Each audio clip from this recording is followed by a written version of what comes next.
Are you optimistic to a fault? Now, there's a lot of commotion, and I need to clarify what my thoughts were about this question. Are you optimistic to a fault? Now, let's rewind. Every other sign is optimistic.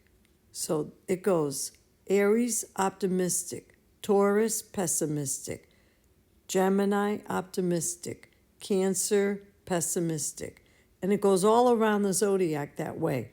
So 6 signs, because there are 12 signs total, half of the signs are optimistic, half are pessimistic.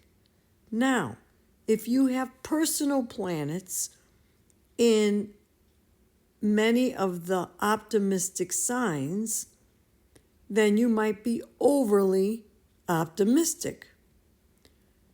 If you have a lot of aspects to the optimistic signs, okay, that could also mean that you are overly optimistic.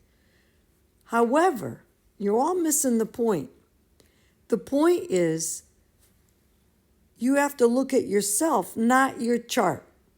So the first thing you have to do, you got to reverse engineer your thinking. The first thing you have to do is look at yourself, your personality, and say, am I an overly pessimistic or optimistic person? Yes or no? And if you have a problem with this overly pessimism or optimism, then we look at the chart. You see? So, if you don't want to correct anything and you don't want to understand any part of your behavior, why look at your chart? The chart is to help you understand what your personality is like. So, let's say then you are overly optimistic to a fault.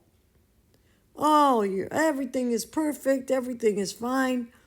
Now, you look at your chart and you see, there's not a real lot going on with personal planets in the optimistic signs. Oh, not a lot of aspects either. Oh, however, there's a lot of the Neptune, right, is in a optimistic. So Neptune is in an optimistic sign, right? And it could be on the ascendant. Now, if Neptune's on the ascendant, they're idealistic. And if it's in an optimistic sign on the ascendant, then that could be why. And one of the comments was, well, that could be delusional if they're overly optimistic. Not really delusional, but if it's optimism to a fault, that means they could take more risks than maybe what's, they're not cautious, where the cautious people would be the earth signs and Saturn. Cautious, right? So I just want you to start thinking about a personality first, then you dive into the chart. That's how you're going to learn astrology. Okay? Thanks for participating. If you like these little exercises, let me know. Bye-bye.